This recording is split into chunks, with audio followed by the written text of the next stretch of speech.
বিশ্বনাথৰ মাজবাগমৰাত 15 নং ৰাষ্ট্ৰীয় ঘাইপথ অৱৰোধ স্থানীয় ৰাইজৰ। বিশ্বনাথৰ মাজবাগমৰাত 15 নং ৰাষ্ট্ৰীয় ঘাইপথ অৱৰোধ কাৰ্যসূচী।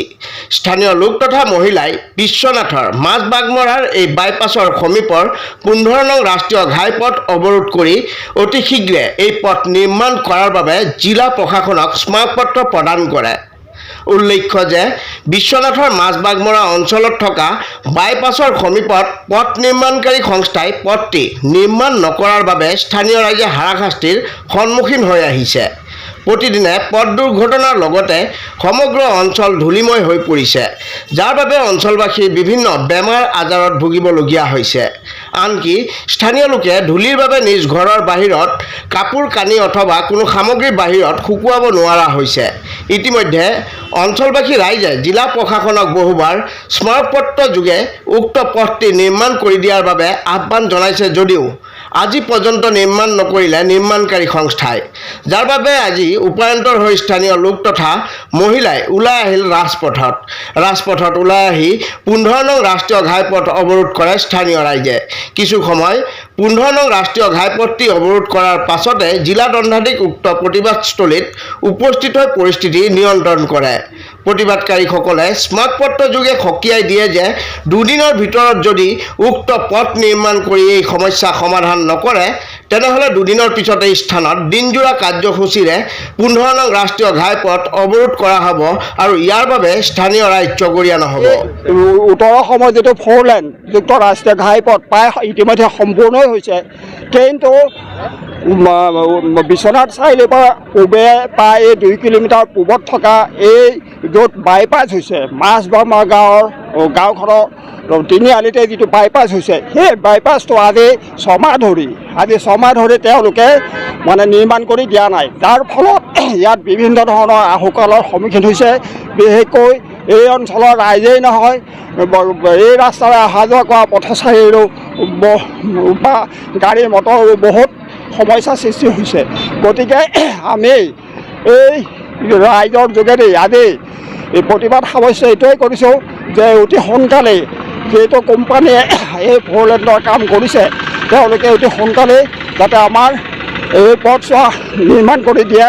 আৰু যদিহে এই টিকে এটা কি কোম্পানী, সেই কোম্পানীয়ে যদি কৰিবলৈ অসমৰ্থ হয় তেতিয়াহ'লে বেলেগ কোম্পানীক দি হ'লেও অতি সোনকালে আমাৰ এই পথছোৱা যাতে পুনৰ্নিৰ্মাণ কৰি দিয়ে, কাৰণ ৰাইজৰ স্বাৰ্থৰ কাৰণে।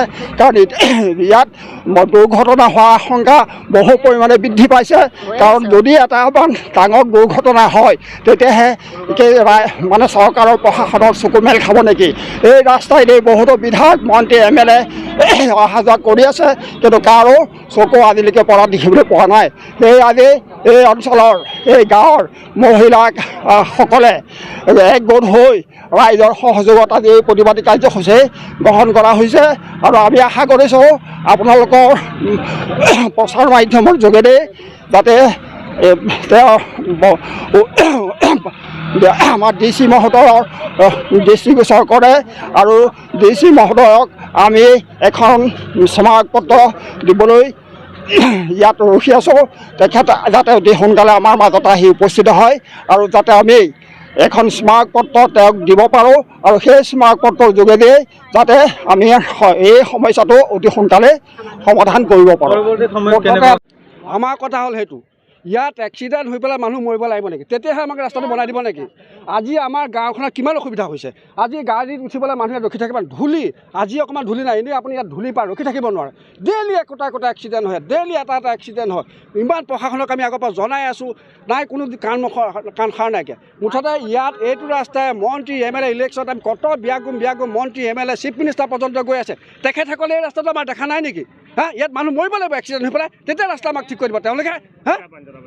গতিকে আমাৰ এটাই আহ্বান, অতি সোনকালে আমিতো ভাবিছোঁ আজি ৰাস্তা খুলি নিদিম, কিন্তু এটা আমি ৰাস্তা খুলি দিম, কিন্তু আমাক অতি সোনকালে আমাক এই ৰাস্তাটো অহা কালিৰ ভিতৰত কাম কৰি আমাক ৰাস্তা ক্লিয়াৰ কৰি দিব লাগিব নহ'লে অন্যথা ইয়াৰ পিছত আমি দিনযোৰা কাৰ্যসূচীৰে আমাৰ গোটেই এই অঞ্চল যিমান ৰাইজ আছে চব আহি আমি ৰাস্তাৰ ওচৰত বহি যাম তেতিয়া কিন্তু প্ৰশাসনে আমাক ইয়াৰ পৰা উঠাব নোৱাৰিব আমি আজি কৈ দিলোঁ হয়নে ৰাইজ চব একমত হয়নে নহয় গতিকে আজি শেষ আমি সকিয়নি দি দিলোঁ আজিৰ পৰা যদি কাইলৈ পৰা যদি আমাৰ ইয়াৰ ৰাস্তাত কাম নকৰে গতিকে গোটেই অঞ্চলৰ ৰাইজ আহি ইয়াত বহি যাবহি তেতিয়া কিন্তু প্ৰশাসনে আমাক ইয়াৰ পৰা উঠাব নোৱাৰিব ইয়াৰ কাৰণে প্ৰশাসন জগৰীয়া হ'ব কিন্তু আমি কৈ দিলোঁ এই আমাৰ ওপৰত তেখেতসকলৰ ওপৰত আমাৰ ক'বলগীয়া আছিলে ইয়াত একত্ৰিত হৈছোঁ মাজবাগমৰা গাঁৱৰ সমূহ ৰাইজ আইসকল তথা যুৱক যুৱতী সকলো আমি ইয়াত একত্ৰিত হৈছোঁ কাৰণ এটাই হৈছে আমাৰ এই বাইপাছটো আজি 2 বছৰ হৈ গ'ল কোনো ধৰণৰ চাৰিলেনযুক্ত মানুহে মানে মেৰামতি কৰা নাইকিয়া ইয়াত আমাৰ বিভিন্ন ধৰণৰ এক্সিডেণ্ট হৈছে চাইকেল এক্সিডেণ্ট হৈছে মটৰ চাইকেল এক্সিডেণ্ট হৈছে তাৰ উপৰি ল'ৰা ছোৱালী স্কুলত শংকৰদেৱ স্কুল আছে এইফালৰ পৰা স্কুললৈ নিব নোৱাৰে আমি বজাৰ কৰি আহি পেলাই আমি বেগটো লৈ পেলাই ইয়াৰ পৰা নামি আহিব নোৱাৰোঁ আমাক প্ৰশাসনৰ মানুহ ইয়াত থাকে আমাক ধৰি পেলাই পাৰ কৰি দিয়ে আমি বয়সস্থ মানুহ আমাক পাৰ কৰি দিয়ে হাতত ধৰি পাৰ কৰি দিয়ে গতিকে ইমান দিনা আমাৰ এইফালেদি ইলেকশ্যন হৈ গৈছে এতিয়াতো ইয়াত আমাৰ মিনিষ্টাৰ MLA সকলোবিলাক ইয়াত গৈ আছে আমাৰ স্থানীয় বিধায়কে কৰিছে আমাক যথেষ্টখিনি কৰি দিছে বাৰু নাই কৰা বুলি আমি নকওঁ কিন্তু এই 4 লেনযুক্ত ৰাস্তাটো আমাক অতি সোনকালে মেৰামতি কৰি দিব লাগে বুলি আমাৰ দাবী সেইটোৱে আছে